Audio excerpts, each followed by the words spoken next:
तो एपिसोड की स्टार्टिंग में हमें फेलिंग माउंटेन को दिखाया जाता है, जो जगह काफी खूबसूरत थी, जहां हमें कई सारे स्पिरिचुअल बीस्ट को दिखाया जाता है। पर अचानक से इस जंगल में से काफी तेज आवाज आती है, जिसे सुनिए स्पिरिचुअल बीस्ट जो कुछ समय पहले काफी मजे में यहाँ के मौजूद घास फूस को खा रहे थे, अब वो इधर उधर भागने लगते हैं। जो आवाज यहाँ पर हमारे सीरीज के हीरो चैंग सियाओ की थी, जिसे उसके चैन क्लैन के मेंबर ही मारने आए थे, क्योंकि सियाओ अभी नया चैन क्लैन का हेड बना था। और अब जबकि ये बंदे जो सियाओ को मारने आए थे वह नंबर्स में काफी ज्यादा थे, जिसकी वजह से वह सियाओ को बहुत मारते हैं। तो सियाओ उनमें से एक बंदा जिसका नाम टाई है उसे बोलता है कि तुम ये क्या कर रहे हो, तुम्हें पता तो है ना कि आखिर ये बात मेरे अंकल यानी तुम्हारे पापा को पता चली तो तुम्हें इसकी क्या सजा मिलेगी। जिस पर टाई कहता है अच्छा तो तुम मुझे मेरे पापा का नाम लेकर डराना चाहते हो, मैं तो उन्हें नहीं सबको यह बताऊंगा कि तुम्हें स्टार बीस्ट ने मार दिया, जिससे तुम फाइट करके खुद को स्ट्रांग बनाने आए थे। और अब जबकि उस बीस्ट ने तुम्हें मार दिया है तो इसमें मैं क्या करूं, जो बोलकर टाई सियाओ पर अटैक कर देता है।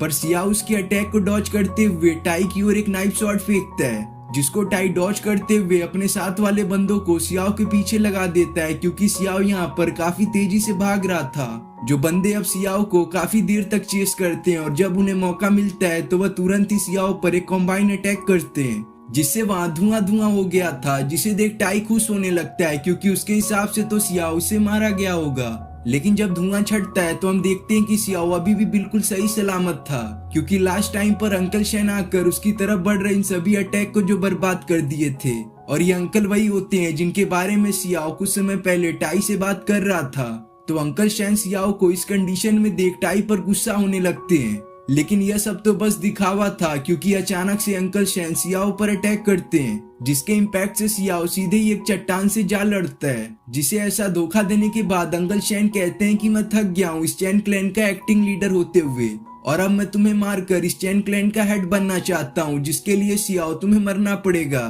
और सियाओ तुम चिंता मत करो, तुम्हारे मरने के बाद मैं तुम्हारी याद में एक बहुत ही ग्रैंड फ्यूनरल रखूंगा। जो बात सुनकर सियाओ को यकीन नहीं हो रहा था कि अंकल शेन ने बस उसे चैन क्लैन का हेड बनने के लिए धोखा दे दिया, क्योंकि सियाओ ने तो यही सोचा था कि वह खुद चैन क्लैन का हेड का टाइटल अंकल शेन को ट्रांसफर कर देगा, क्योंकि अभी वह इन सब के लिए काफी यंग था। जो बात सियाओ अंकल शेन से कहता भी है, पर अंकल शेन यह बोलकर सियाओ पर अटैक कर देते हैं कि अभी इसके लिए काफी देर हो चुकी है, और अगर मैंने आज यहाँ पर तुम्हें जिंदा छोड़ दिया तो मेरी जान खतरे में पड़ सकती है। लेकिन सियाओ इसके बाद भी किसी तरह से अपनी पावर का यूज करके अंकल शेन से फाइट बैक करने की कोशिश करता है, लेकिन अंकल शेन उससे काफी ज्यादा पावरफुल थे और वहीं सियाओ काफी ज्यादा वीक, जिसकी वजह से अंकल शेन सियाओ के इस अटैक को कुछ समय के अंदर ही डिस्ट्रॉय कर देते हैं। तो सियाओ अभी के सिचुएशन को समझते हुए यहाँ से भागना ही सही समझता है, इसलिए वह यहाँ से एस्केप करने की कोशिश करने लगता है, जिसको यहाँ से ऐसा भागता देख टाई अपने स्पिरिचुअल बो एंड एरो को समन करके एक एरो ठीक सियाओ की ओर छोड़ देता है। जो एरो काफी तेजी से सीधे सियाओ के चेस्ट के आर पार निकल जाती है, जिससे सियाओ तुरंत ही वहां पर मारा जाता है। जिसके डेथ को कंफर्म करने के लिए फटाफट एक बंदा सियाओ की बॉडी के पास आकर उसके विंग्स को चेक कर बोलता है कि यह सांस नहीं ले पा रहा है, जिन सब का मतलब यह था कि सियाओ अभी मर चुका है। जो बात सुनते ही वहां पर मौजूद सभी लोग अंकल शेन को कांग्रेचुलेट करने लगते हैं, क्योंकि अब सियाओ के मरने के बाद अंकल शेन ही अगले चैन क्लैन के हेड होंगे। पर तभी वह लोग किसी बीस्ट की काफी तेज से दहाड़ सुनते हैं, जिसे सुन अंकल शेन कहते हैं कि यह तो स्टार बीस्ट है, तुरंत सब लोग यहाँ से निकलो वरना यह बीस्ट हमें मार भी सकता है। जिनके जाने के बाद हम सियाओ की डेड बॉडी को देखते हैं, जो अभी भी मरा नहीं होता। जिसके बाद कुछ ऐसे दिन बीत जाते हैं और आज वह दिन आ गया था जब चैन क्लैन ने सियाओ के मरने का फ्यूनरल रखा था, जिसके फ्यूनरल में वहां पर काफी अलग अलग क्लैन के हेड और एल्डर आए थे, जिन लोगों में हम वहां पर झाओ यिंग और झैंग जीबू को देखते हैं, जो दोनों ही झाओ क्लैन और झैंग क्लैन के हेड थे।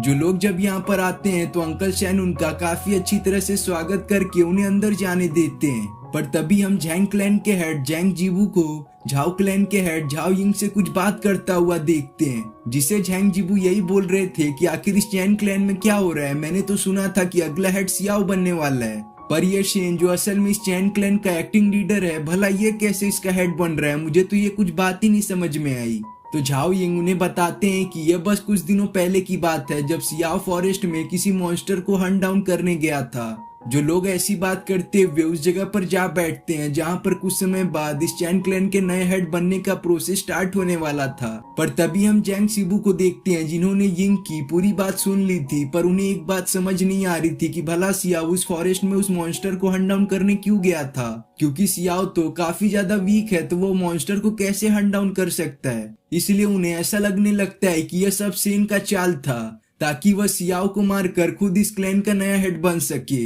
जो बात जीबू यिंग से भी शेयर करते हैं। जो बात सुनकर यिंग बोलते हैं कि भले ही शेन ने साजिश करके सियाओ को मरवा दिया हो, पर इस मैटर में हम लोग कुछ नहीं बोल सकते क्योंकि चैन क्लैन काफी पावरफुल है। और आपको तो शेन के बड़े बेटे के बारे में पता ही होगा जिसने फिलहाल में स्टार बॉडी रेलम पर ब्रेक थ्रू किया है, जो जब ब्लैक सन पैलेस में अपनी पूरी कल्टीवेशन को खत्म करके इस डोंगयांग सिटी में आएगा तो वह यहाँ का सबसे पावरफुल फाइटर बन चुका होगा। तो आप ही बताइए कि हम लोग इतने पावरफुल बंदे से कैसे फाइट कर पाएंगे। इन लोगों से तो हमें फ्रेंडशिप करनी चाहिए। जिसके बाद हम शेन को देखते हैं जो एक काफी बड़े से प्लेटफॉर्म की ओर जा रहा था, जो यही सोच रहा था कि जब मैं इस चैन क्लैन का नया हेड बन जाऊंगा तो मैं इस क्लैन को उस ऊंचाइयों पर ले जाऊंगा जिसका हर एक कोई सपना देखता है। जो अब वहां पर एक बड़े से ऊंचे प्लेटफॉर्म पर खड़े होकर सभी लोगों का शुक्रिया अदा करता है कि वह लोग अपना कीमती समय निकाल कर इस सेरेमनी में आ सके। जिसके बाद शेन इस चैन क्लैन का प्लेज खाते हुए यह कसम खाते हैं कि वह इस क्लैन का नया हेड बनकर इसे काफी ऊंचाइयों पर लेकर जाएंगे। जो इस प्लेज को खत्म करने के बाद वहां पर आए सभी लोगों को बोलते हैं कि अगर आपको किसी भी तरह का ऑब्जेक्शन है कि मुझे इस चैन क्लैन का नया हेड नहीं बनना चाहिए तो आप लोग अपने ऑब्जेक्शन को उठा सकते हैं। जिसके ये बोलने के साथ ही हमारा सीन इस सेरेमनी पर अलग अलग लोगों पर शिफ्ट होता है, जिन लोगों को देखकर तो ऐसा लगता है कि उन्हें इस चीज से कोई भी ऑब्जेक्शन नहीं है। तो झाओ यिंग खड़े होकर बोलने लगते हैं कि हमें आपके इस चैन क्लैन के नए हेड बनने से कोई भी प्रॉब्लम नहीं है। अगर आप इस चैन क्लैन के नई हेड बनेंगे तो आप इसे अलग ऊंचाइयों पर लेकर जाएंगे, जिस सफर के लिए मैं आपको ऑल द बेस्ट बोलता हूँ। जो बात झाओ यिंग ने बोला ही था कि इतने में वहाँ पर चैंग जून सामने आता है जो बोलता है कि मुझे इस बात से ऑब्जेक्शन है। जो अब बोलने लगता है कि मैं जानता हूँ आप लोगों ने एक साथ मिलकर मेरे कजन सियाओ को मारा है। अगर आपको ये सब करते हुए कोई भी शर्म ना आई हो तो कम से कम आपको इस चैन क्लैन के पिछले हेड के बारे में सोचना चाहिए था, जिन्होंने खुद को सेक्रीफाइस करते हुए आपको स्टार बीच से बचाया था। और लास्ट में बस आपसे एक ही वादा लिया था कि आप उनके बेटे को सेफ रखें, पर आज देखिए आपने खुद उनके बेटे को मार दिया। पर अगर आप इतना सब होने के बावजूद भी यह क्लेम करेंगे कि आपने ये सब नहीं किया है तो मैं आपकी बातों पर थोड़ा सा भी विश्वास नहीं करूंगा, क्योंकि अगर आपको सच में सियाओ की चिंता होती तो आप जरूर उसे ढूंढने के लिए कुछ लोगों को भेजते, पर आपने तो बस उस खबर को सुनकर उस पर यकीन कर लिया। जिसको ऐसा बोलता देख शेन का छोटा बेटा टाई तुरंत ही वहाँ के मौजूद सभी गार्ड्स को इशारा करता है कि वह तुरंत ही इस चैन जून को पकड़कर उसे गिरफ्तार कर ले, क्योंकि वह यहाँ पर चैन क्लैन के हेड के बारे में कुछ भी अनाप शनाप बोल रहा है। जिसके बाद हम जैंग शिबू को देखते हैं जो जब इन गार्ड्स को देखता है तो वह बोलता है कि ये तो काफी पावरफुल गार्ड्स हैं जिनके 6th मेरिडियन तक अनलॉक हैं। लगता है कि यह सब शेन का एक प्लान था ताकि वह इन गार्ड के हेल्प से चैन जून को मरवा सके। जो गार्ड सब काफी तेजी से चैंग जुंग पर अटैक करते हैं, पर चैंग जुंग भी अपनी पावर का यूज करके इन गार्ड से बचने की कोशिश करने लगता है, जिसे देख टाई चैंग जुंग को बोलने लगता है कि बस तुम स्टार कोड रेलम के कल्टीवेटर हो, और वहीं जो तुम्हारे सामने ये गार्ड्स हैं इनके सभी 6th मेरिडियन ओपन है, जिन लोगों से तुम अपने आप को जितनी बचाने की कोशिश कर लो पर बचा नहीं पाओगे। पर तभी हम चैंग जुंग को देखते हैं जो अपनी पावर का यूज करके इन सभी गार्ड्स को पीछे भेज देता है, जिन सब का यह मतलब था कि चैंग जुंग ने अभी तक अपने असली कल्टीवेशन को हाइड किया था, जो असल में अपने 7 मेरिडियन तक को ओपन कर चुका रहता है। जो अब अपने असली कल्टीवेशन लेवल को शो करता है तो उसके हाथ में हम कई सारे रिंग्स को बनता हुआ देख पाते हैं, जो रिंग्स यहाँ पर मेरिडियन को रिप्रेजेंट करते हैं कि आखिर एक कल्टीवेटर ने कितने अपने मेरिडियंस को ओपन किए हैं। जिसके बाद हम टाई को देखते हैं जो चैंग जुंग के रियल कल्टीवेशन लेवल को देख बोलता है कि बहुत अच्छे, मैं भी तो देखूं तुमने अपने 7 मेरिडियन को ओपन करके कितना स्ट्रॉन्ग बना है। जो बोलकर टाई अपने कल्टीवेशन लेवल को शो करने लगता है, जिसके पास भी हम कई सारे रिंग्स को देख पाते हैं। जो अब ज्यादा समय वेस्ट ना करते हुए तुरंत ही चैंग जुंग से फाइट करने लगता है, जिनको ऐसा फाइट करता हुआ देख झाओ क्लैन का हेड झाओ यिंग अब अपने कल्टीवेशन लेवल को सामने दिखाता है, जिसके पास हम सबसे ज्यादा अभी तक के दिखाए हुए रिंग्स को देख पाते हैं, जो तुरंत ही अपने पावर का यूज करके इस फाइट को रुकवाते हुए चैंग जुंग को इंजर्ड कर देता है, जिसको इस हालत में लाकर झाओ यिंग शेन से सवाल करता है कि बताइए इस गद्दार को हम लोग किस तरह की सजा दें, जिस पर शेन कहते हैं कि मैं इसे मौत की सजा देता हूँ। जिनके बोलने की देर थी कि टाई अपनी स्वॉर्ड को बाहर निकाल कर चैंग जुंग के हेड को अलग करने को बढ़ता है, पर लास्ट टाइम पर टाई पर कोई अटैक करता है, जिसकी वजह से वह चैंग जुंग को मार नहीं पाता। जो काम यहाँ पर शियाओ का था, जिसे हम एक काफी पावरफुल बीस्ट पर बैठा हुआ देखते हैं, जो काफी गुस्से में बोलने लगता है कि आखिर ये किसकी हिम्मत हुई जिसने मेरे कजन को मारने का ऑर्डर पास किया, जिसके बोलते ही एपिसोड यहाँ पे खत्म हो जाता है।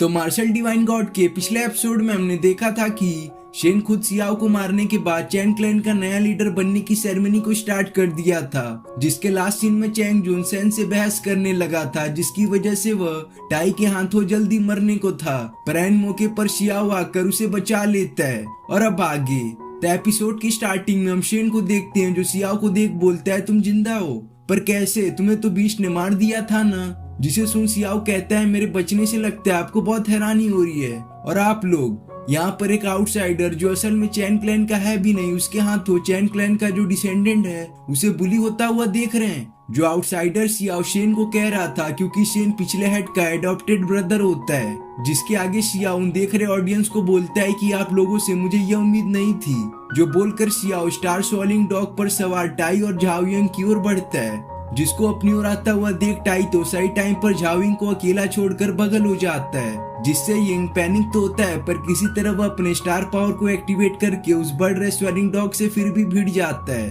वरना वह सियाओ के हाथों मारा जा सकता था। लेकिन इतना सब करने से यिंग तब भी नहीं बच पाता, जो स्टार सोलिंग डॉग के पावर के सामने कमजोर होने के कारण पीछे चला जाता है, जिसके बाद सियाओ जून को चेक करने जाता है, जो बिल्कुल भी अपनी बॉडी मूवमेंट नहीं कर पा रहा था, जिसके पास पहुंचकर सियाओ अपने स्टार पावर को शो करता है, जिसके पास भी हम 7 मेरिडियन को खुला पाते हैं, जिसे देख वहां पर सभी लोग काफी ज्यादा हैरान हो जाते हैं, क्योंकि सियाओ बस अभी 17 साल का ही था, जिस एज में 7 मेरिडियन को ओपन कर लेना यह कोई मामूली बात नहीं थी। ऐसा तो बस कोई जीनियस ही कर सकता है, जो काम सियाओ से पहले बस चैंग जिंग नहीं करके दिखाया था, जिसे हम इस डोंगयांग सिटी का एक जीनियस समझते हैं। जो ये सभी बातें वहाँ एक आदमी दूसरे को कह रहा था। फिर हम स्टार स्वेलिंग डॉग को देखते हैं, जो वहाँ काफी तेजी से दहाड़ रहा था, जिसे सियाओ जून को ध्यान रखने को कहकर खुद शेन की तरफ बढ़ता है, जिसे अपनी तरफ आता हुआ देख शेन बोलते हैं बच्चे तुम अगर आज जिंदा भी थे तो तुम्हें यहाँ पर वापस नहीं आना चाहिए था, जिसके सपोर्ट में टाई बोलता है हाँ मेरे फादर सही बोल रहे हैं, उन्होंने जो भी बोला सब सच बोला है, पर जब मैंने तुम्हें उस एरो से शूट किया था तो तुम उससे सरवाइव कैसे कर गए, और भला ये स्टार स्वेलिंग डॉग तुम्हारे हर एक बात को क्यों सुन रहा है, आखिर हमारे आने के बाद उस माउंटेन पर क्या हुआ बोलो। जो बात तो टाई ने बहुत ही आसानी से बोल दिया था, पर इस बात से सभी वहाँ मौजूद लोगों को पता लग जाता है कि सियाओ को किसी बीस्ट ने नहीं मारा था, बल्कि उसके खुद के अंकल ने उसे मारने का प्लान किया था। पर टाई यहीं पे नहीं रुकता और बोलता है कि भले ही तुमने अपने 7 मेरिडियन को ओपन कर लिया है, लेकिन जब तुम्हारा अपोनेंट कोई 8 मेरिडियन वाला कल्टीवेटर होगा तो तुम उससे कभी भी जीत नहीं पाओगे। जिसकी ये बात सुनकर शेन 2 फाइटर को एक साथ सियाओ पर अटैक करने को भेजते हैं, जिन 2 फाइटर को देख सियाओ बोलता है हाँ तुम दोनों भी आ जाओ, तुमने भी मेरे चैन क्लैन को धोखा दिया इस शेन से हाथ मिलाकर। जो 2 फाइटर जब सियाओ से फाइट करने लगते हैं तो हम देखते हैं कि सियाओ उन 2 फाइटर के अटैक को काफी इजीली डॉज कर पा रहा था। तो टाई ये सब होता हुआ देख अपने फादर के इशारे पर अपने स्टार पावर को एक्टिवेट कर एक साथ उन फाइटर के साथ मिलकर सियाओ पर अटैक करता है,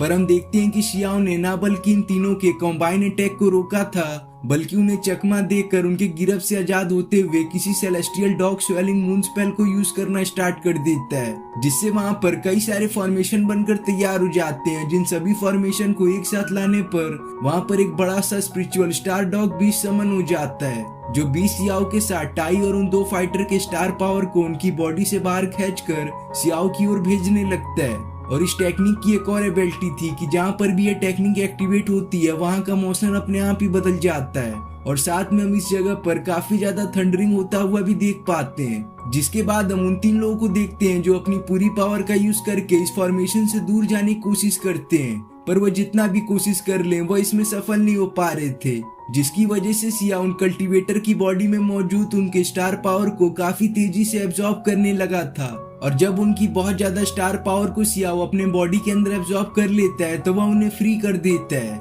जिससे वह तीनों हवा में उछलकर नीचे गिरने लगते हैं। तो शेन ये सब होता हुआ देख टाई को नीचे ना गिरते हुए तुरंत उसे हवा में कैच कर लेते हैं। और अभी टाई की हालत तो ऐसी हो गई थी कि मानो वह मर सा ही गया हो, जिसे देख शेन गुस्से में बोलते हैं मार डालो इस सियाओ को। जिसके इस बात को फॉलो करने के लिए झाओइंग सामने आते हैं, जो बोलते हैं शेन आप अपने बेटे को देखिए और मैं सियाओ को। जो बोलकर झाओइंग अपने स्टार पावर को एक्टिवेट करते हुए सियाओ की ओर अटैक करते हैं, जिनके इस अटैक को सियाओ बस अपने एक ही हाथ से डिस्ट्रॉय कर देता है। जिसे देख यिंग अपने अटैक की पावर को बढ़ाते हुए पहले से डबल स्लेजर स्लैश अटैक सियाओ की ओर करते हैं, पर इस बार भी सियाओ बस अपने 2 हाथ से उनके इस अटैक को बहुत इजीली बर्बाद कर देता है। जिसे देख वह पहला वाला बंदा बात करने लगता है कि आखिर ये सियाओ कितना पावरफुल है, जो अपने एक ही अटैक से झाओइंग के इतने पावरफुल अटैक को डिस्ट्रॉय कर पा रहा है। इसके तो बस अभी 7 मेरिडियन ही ओपन हुए हैं, तो इसके पास इतना पावरफुल स्टार पावर कहां से आया। जिसके बाद हम सियाओ को देखते हैं, जिसने अभी झाओइंग के बहुत सारे डबल स्लेजर स्लैश अटैक को बर्बाद कर दिया रहता है। जो झाओइंग को बोलने लगता है कि आप मेरे ऊपर बहुत ही ज्यादा स्टार पावर का वेस्ट कर चुके हैं, तो मैं आपको बताता हूँ, आप ये जो डबल स्लेजर स्लैश टेक्निक का यूज करके मेरे पर अटैक कर रहे हैं,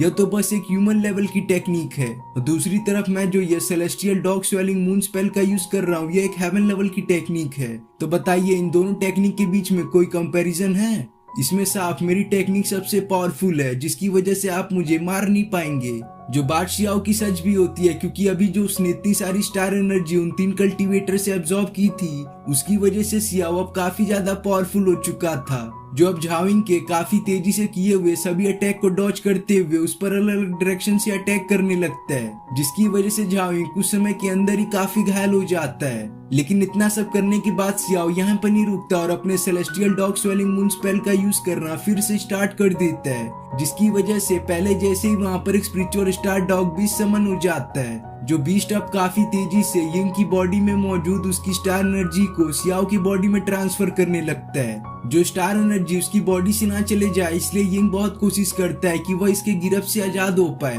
पर सियाओ की यह टेक्निक बहुत ही पावरफुल थी, जिसकी वजह से वह अपने मूवमेंट को थोड़ा सा भी नहीं कर पा रहा था। जिससे देखते ही देखते कुछ समय के अंदर यिंग की बॉडी में उसकी जितनी भी स्टार एनर्जी मौजूद थी, वह सभी सियाओ अपने अंदर एब्जॉर्ब कर लेता है। जो अब यिंग को बोलने लगता है कि आज से तुम बिल्कुल ही एक यूजलेस पर्सन हो, तो जाओ किसी का नौकर बनकर रहना अब। तो वह पहला वाला बंदा जब यिंग की इस कंडीशन को देखता है, तो वह दूसरे वाले बंदे से बात करने लगता है कि आखिर सियाओ कितना पावरफुल हो चुका है कि उसने इस झाओइंग सिटी के 10 सबसे पावरफुल कल्टीवेटर में से एक झाओइंग को इतनी आसानी से हरा दिया। जिस पर दूसरा बंदा बोलता है, तुमने देखा नहीं वो सियाओ किस टेक्निक का यूज कर रहा था, वह तो मुझे काफी अजीब लग रही है। पर अब तुम इन सब के बारे में बात करना बंद कर दो, क्योंकि अगर सियाओ ने हमको ये सब बात करता हुआ सुन लिया, तो ऐसा भी हो सकता है कि अगला नंबर हमारा हो। जिसके बाद हम सियाओ को देखते हैं, जो काफी गुस्से में था, जो वहाँ पर सभी मौजूद ऑडियंस को बोलने लगता है कि देखिए आज इसकी हालत क्या हो गई है। और आप लोग यह सब मत सोचिएगा कि मैं आपको आज इतनी आसानी से छोड़ने वाला हूँ, और आज जो मैंने ये यिंग के साथ किया है, ये सब आपके लिए एक सबक होगा। जिन लोगों की ऐसी क्लास लेने के बाद सियाओ शेन की ओर बढ़ता है, जिसे देख वह बोलता है हाँ अब अगला नंबर तुम्हारा है। जिसके बोलते ही एपिसोड यहाँ पे खत्म हो जाता है।